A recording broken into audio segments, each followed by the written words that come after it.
Hola de nuevo, jóvenes. Espero que se encuentren muy bien. En esta ocasión vamos a empezar con el tema 7, el cual es de equilibrios acuosos, algunos aspectos adicionales que no vimos en los dos últimos temas. Para iniciar, hablaremos sobre el efecto del ion común. Ustedes en este momento se estarán preguntando, ¿qué es un ion común? Bueno, un ion común es un ion de una sal electrolítica para empezar. Ojalá que sea un electrolito fuerte, o sea que se disocie completamente. Es idéntico a otro de una sustancia en equilibrio. Por ejemplo, tenemos este caso que tenemos ácido acético, ¿verdad? Que es una disolución en equilibrio, un compuesto que se encuentra en disolución acuosa en equilibrio dinámico. Y le podemos agregar acetato de sodio. El acetato de sodio es un electrolito fuerte que se disocia completamente. Entonces, el acetato de sodio le estará proveyendo, además de lo que ocurre acá, de esta disociación, le está proveyendo iones acetato, ¿verdad? Entonces, eso es un ion común. Por supuesto, este tipo de iones van a alterar el equilibrio por Le Chatelier. Básicamente, lo que ocurre se puede resumir perfectamente en la siguiente frase. Si un electrolito débil y uno fuerte contienen un ion común en disolución, generalmente el electrolito débil se ioniza menos que cuando está solo en la disolución. En otras palabras, la solubilidad o la ionización del ácido bajará considerablemente al agregar un ion común. Entonces podríamos verlo de la siguiente forma, que digamos que tengamos una disolución de algún ácido débil y le agregamos su respectivo base conjugada, ¿verdad? En una disolución salina. Lo que va a ocurrir es que el pH de esa disolución va a ser menor que cuando estaba sola. Bueno, ya que estamos diciendo justamente esto, veamos lo que acabamos de aprender con un ejemplo. El siguiente dice, calcula el pH de una disolución acuosa de ácido nitroso de esta concentración y que tiene esta constante ácida y que además se le agrega una disolución con esta concentración de nitrito de potasio.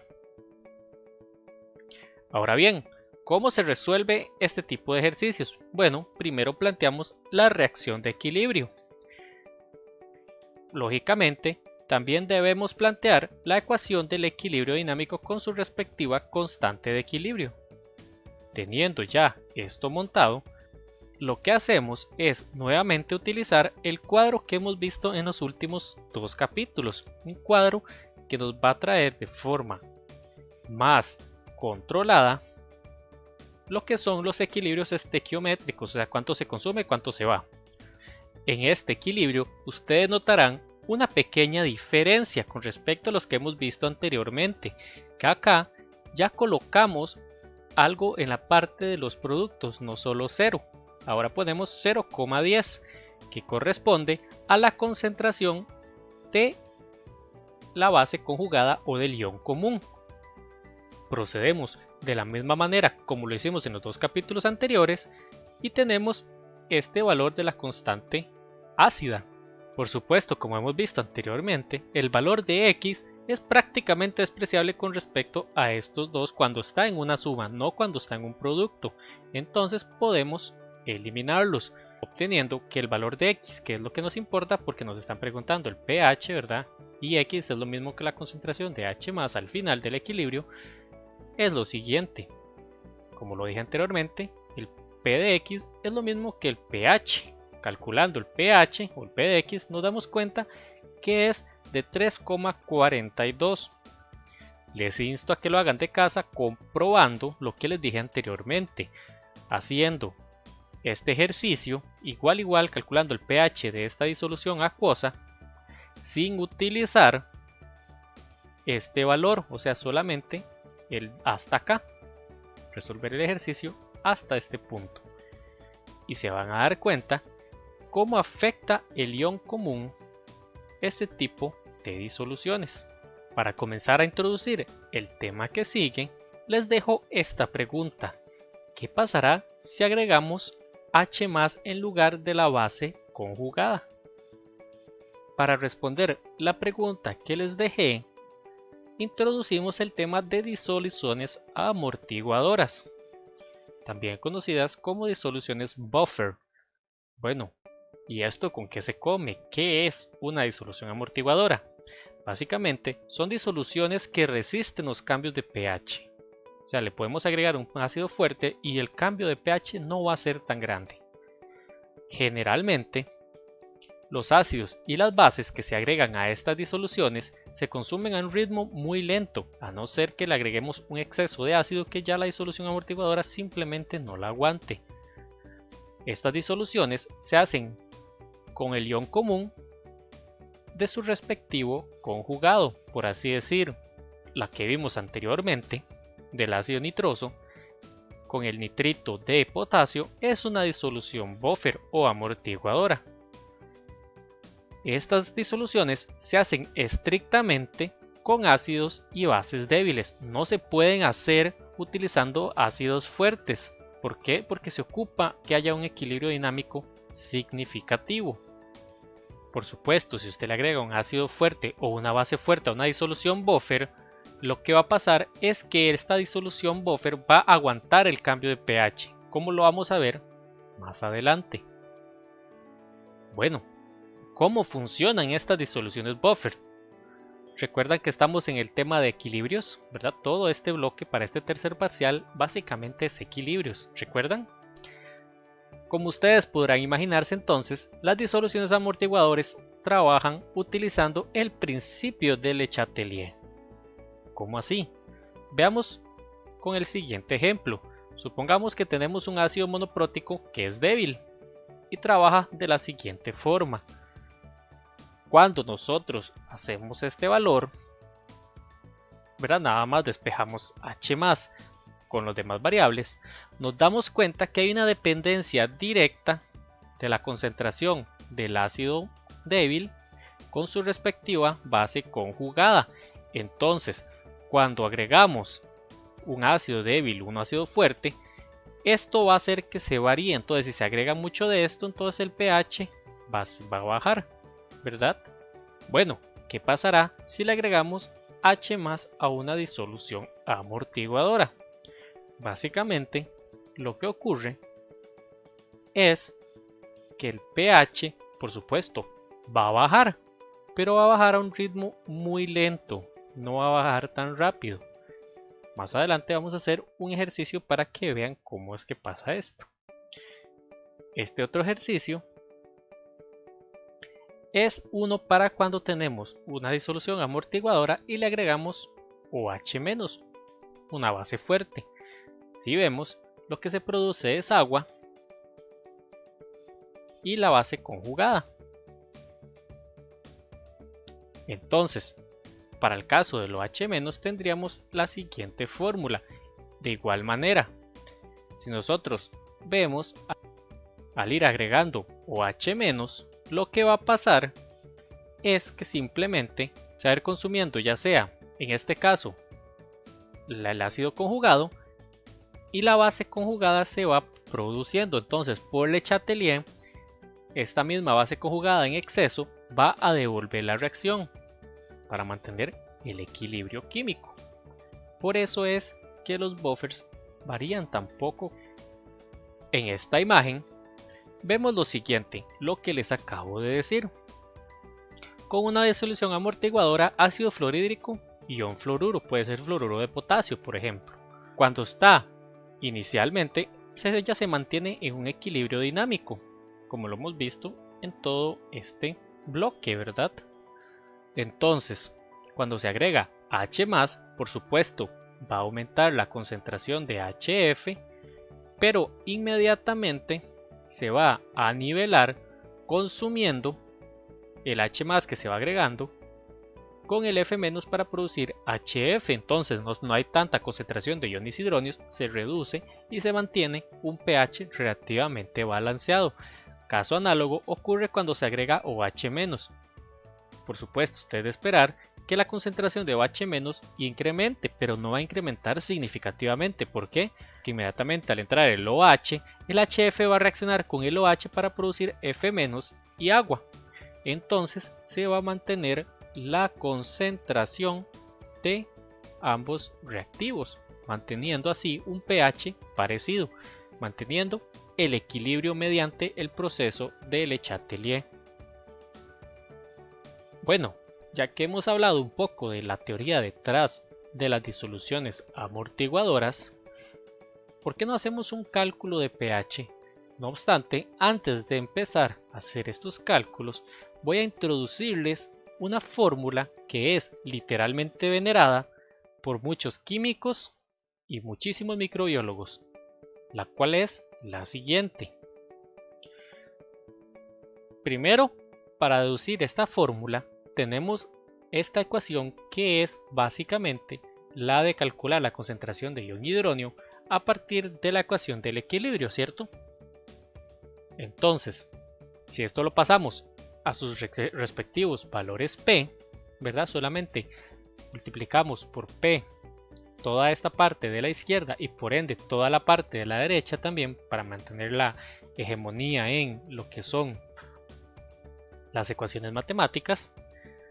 Luego hacemos la traducción, ¿verdad?, a sus respectivos P y obtenemos esta ecuación. Si vemos acá, esto lo dejamos como más log en vez de menos log, que sería P. ¿Por qué? Porque simplemente por reglas de logaritmos pasé a multiplicar esto y dividir esto. Entonces esto se vuelve positivo. Nuevamente les digo, es por reglas de logaritmos, no aplica para otras cosas. Bueno, obtenemos finalmente esta ecuación que, como ustedes ven, podemos calcular el pH de una disolución amortiguadora. Eso sí, amortiguadora sin haber agregado nada, ¿verdad? Una disolución amortiguadora solamente conociendo la constante de disociación y estos dos valores de las concentraciones en equilibrio del ácido y su respectiva base conjugada. Si ustedes pueden ver, esta ecuación es sumamente útil porque ya si necesitamos calcular la constante de disociación ácida y tenemos los demás valores, es sumamente sencillo. Y si tenemos que calcular alguna de estas dos y tenemos los demás, también es simplemente una operación algebraica muy sencilla para despejar. Esta ecuación es conocida como la ecuación de cálculo de pH de disoluciones amortiguadoras de Henderson-Hasselbalch. Es sumamente utilizada a nivel industrial y en la parte ya práctica. Para demostrar su utilidad, hagamos un ejercicio. Vamos a hacerlo de las dos formas.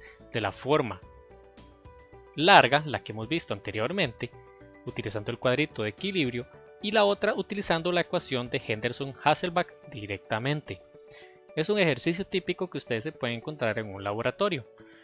Tenemos que calcular el pH de una disolución amortiguadora de un ácido débil monoprótico de esta concentración y su respectiva base conjugada con esta otra concentración. Y nótese que inmediatamente les doy el valor de la constante ácida. Si ustedes ven, es un problema súper normal para este tipo de cuestiones de equilibrios químicos y ya introduciendo factores como ion común. Bueno, planteamos el cuadro, ¿cierto? Hacemos lo mismo que hicimos anteriormente, cancelamos estas x porque se pueden despreciar, calculamos el valor de x, que el valor de x es lo mismo que la concentración de H+, eso lo pasamos a pH y obtenemos que es un valor de 4,59, el pH de esa disolución. Hacer este trabajo puede ser un poco engorroso y puede haber muchos puntos donde pueden ocurrir errores. Entonces, ahora vamos a corroborar la ecuación de Henderson-Hasselbalch utilizando el mismo problema, a ver si el pH nos da parecido. Para ello, vean solamente el espacio que voy a ocupar para hacerla. Tomamos la ecuación de Henderson-Hasselbalch y simplemente cambiamos valores. Ya tenemos este valor, ya tenemos este valor y ya tenemos este valor, ¿cierto? Allí están. Calculamos eso y nos da que el pH es de 4,59, nos dio prácticamente igual. Nótese que la ecuación de Henderson-Hasselbalch está haciendo una suposición que nosotros también aplicamos acá, que es que estos valores de x son despreciables en estas sumas. Si no fuesen despreciables, la ecuación de Henderson-Hasselbalch no puede ser aplicada y tiene que hacerse de la forma larga ya sin despreciar estos valores acá. Y se volvería una ecuación cuadrática bastante molesta de resolver. Les dejo el siguiente problema para que ustedes lo resuelvan de práctica. Ahora, ya que hemos hablado de cómo calcular pHs, toda la cuestión, ¿de qué nos puede servir una disolución amortiguadora si no le damos uso? ¿Y cómo se usan las disoluciones amortiguadoras amortiguando pHs? Un ejemplo sumamente común es el del cuerpo humano. El cuerpo humano se maneja con un rango de pHs máximos y mínimos. Eso de las dietas que acidifican el cuerpo y lo basifican es una gran mentira e inclusive pueden ser peligrosas, entonces por favor no las hagan. El cuerpo se mantiene en un rango de pHs gracias a un buffer que tenemos nosotros en el organismo, que es el buffer de carbonato ácido carbónico. El mismo dióxido de carbono que nosotros generamos por la respiración, el cuerpo usa una parte para mantener constante la concentración de carbonato en la sangre. Entonces el pH se mantiene aproximadamente como en 7, el del organismo, y eso lo mantiene saludable. Suponga que usted llega y accidentalmente se toma un trago de HCl, no sé, alguna cuestión extraña, y le entra unos cuantos mililitros de HCl a su sangre. Si usted hace el cálculo rápidamente sin tomar en cuenta que la sangre es una disolución amortiguadora, usted se va a dar cuenta que se va a morir porque el pH le va a llegar bajísimo. Bueno, vamos a ver cuánto cambia el pH de una disolución si le agregamos ácido o base fuerte a un buffer. Este es un ejemplo aparte del cuerpo, pero puede usarse como una analogía. La resolución de estos ejercicios la vamos a ver en la siguiente parte, pero con esta imagen voy a explicar cómo es que se calcula este tipo de problemas o que ustedes pueden encontrarse en la vida cotidiana. Por ejemplo, cuando tenemos una disolución amortiguadora de la siguiente forma, puede ser cualquiera, la sangre, etc. Esta disolución amortiguadora puede pasar dos cosas. Primero, que se le agregue el ácido fuerte, que es el ejemplo típico. Lo que va a ocurrir es que el ácido fuerte va a reaccionar con la base conjugada de la disolución amortiguadora y va a generar el ácido débil, el cual va nuevamente a retomarse en equilibrio. Entonces, para efectos prácticos, lo que hacemos es que se calculan nuevos valores de las concentraciones de estos dos y se utiliza la ecuación de Henderson-Hasselbalch para calcular nuevamente el pH del cuerpo, o utilizar el método tradicional, el que se les vuelva más sencillo.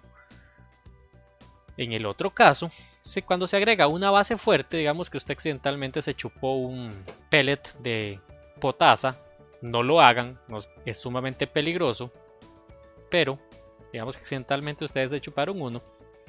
Entonces lo que pasa es que el OH va a reaccionar con el ácido débil y va a generar la base conjugada más agua.